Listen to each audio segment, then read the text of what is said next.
Morning, everyone. Today I will be presenting my work on functionalized silver nanoparticle coated e-FBG sensors for the detection of chromium in drinking water.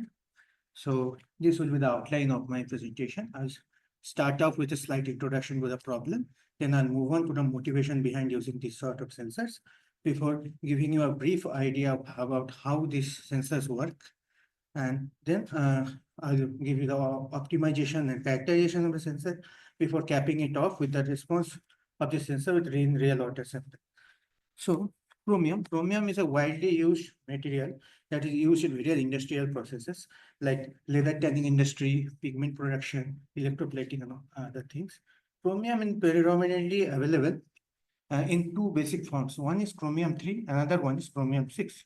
Interestingly, chromium 3 is actually an essential trace element for our body, whereas chromium 6 is terminated as a class 1 carcinogen by International Research on Cancer Organization.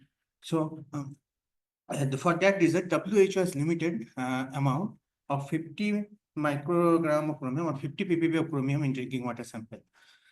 Now, there are many conventional techniques for the detection of chromium, such as most used is the spectroscopic technique. These are the gold standards for detecting trace amount of chromium in drinking water, but the catch is that they are very resource intensive and they're very bulky. They are not suitable for portable detection.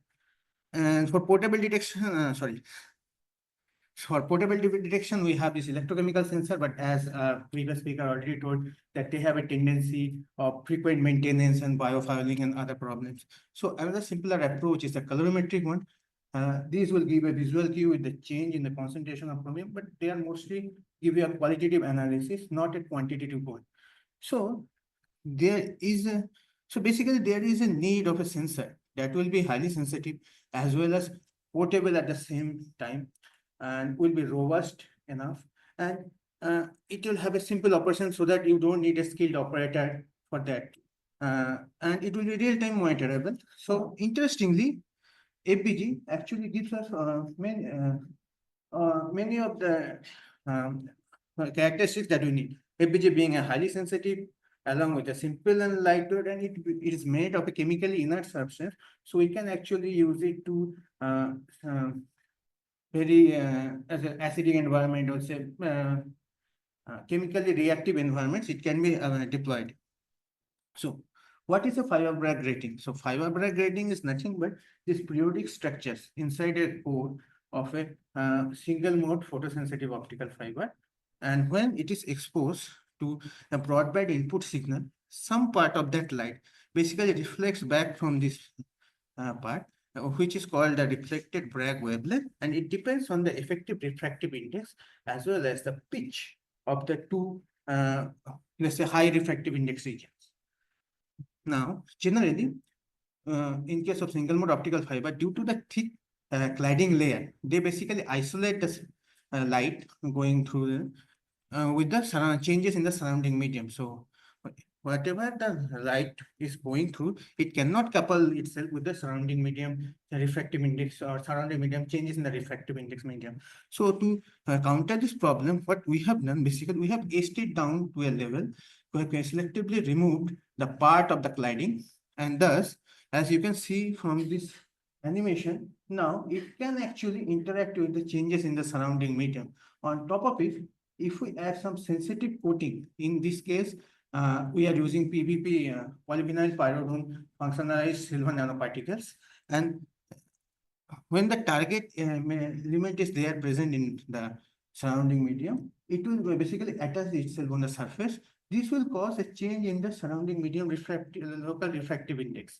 And thus, this in the refractive index change is detected by our IISc, and it is translated as a Bragg wavelength shift. Thus, we are indirectly detecting the presence of a chromium over here by changes in the Bragg wavelength shift. So this is how the experimental setup looks like. It is a standard experimental setup we used for both as etching and also for chromium sensing. So this first part is the holder and base made of Teflon. And the second part is the micron optics interrogator. This is the most important part. This is connected to the sensor. This micron optics interrogator acts as a both as a broadband light source as well as detector, and it is connected to the PC, which acts as a data logging unit. Now, in case of etching, we actually use hydrofluoric acid to etch it down to a certain level. The Bragg wavelength shift is continuously recorded, and when the etching and the wavelength shift, there is a wavelength shift of 1.2 nanometer, the etching is stopped. At that point, the sensor is etched down from 125 micron to 10.5 micrometers. And in case of sensing chromium, we basically add different aliquots of chromium in the same setup, and we continuously monitor the lambda B or Bragg wavelength. This is how each sensor will look like, very thin line. And this is these are the same micrographs of the edge sensor, as well as this is the PVP coated, PVP silver nanoparticle coated sensor. Now, for sensor optimization, there are two sections of optimization. First section being the optimization of the functionalization duration, and the second section being the optimization of the thickness, coating thickness. So over here, as you can see, with the addition of PVP in the solution, there is a dip in the peak intensity of the UV spectra, and we continuously monitor this until the UV visible spectra settles down or saturates at a point. And by doing this, we have concluded that the functionalization duration is basically 2 hours. And as for the coating thickness, we have used 3 set of sensors with different coating thickness, and we have checked the sensor response towards the different concentrations of chromium.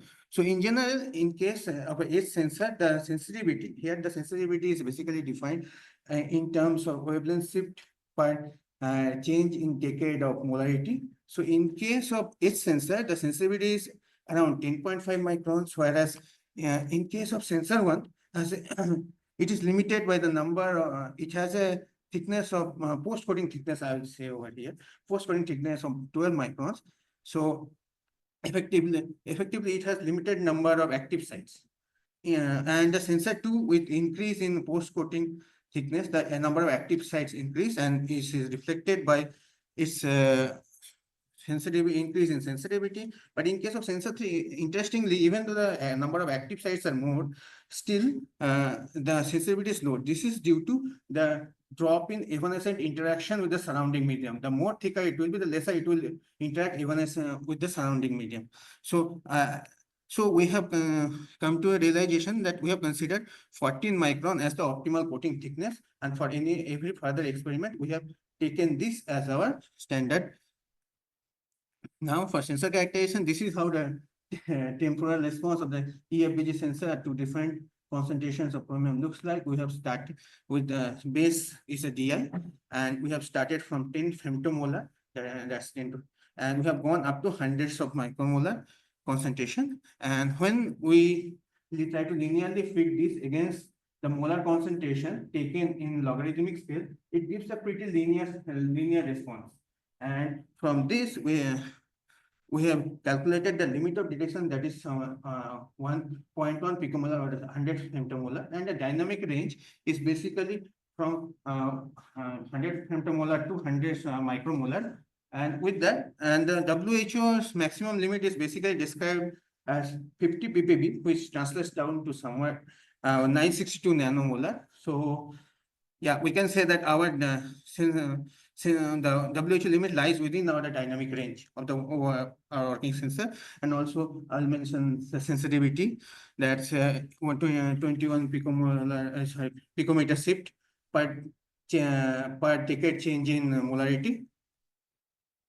Then apart from that, we have also checked the cross sensitivity to other interfering ions, and as the results suggest that the chromium 6 has the highest sensitivity compared to its counterparts, and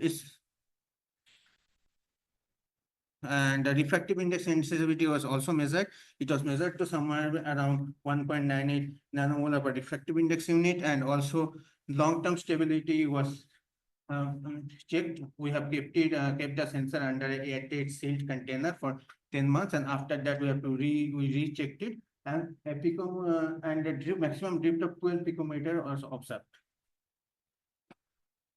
And this is the sensor response to the real water. Here we have used the tap water that is that was coming through it, and we have spiked with the known concentrations of chromium over here, and we tried to recover the or estimate the concentration in this tap water using our sensor. So, and we can see that the error percentage of less than 5% can be observed with the recovered concentration. Similarly, one tap water sample spiked with unknown concentration of water, and we have given it for ICP-MS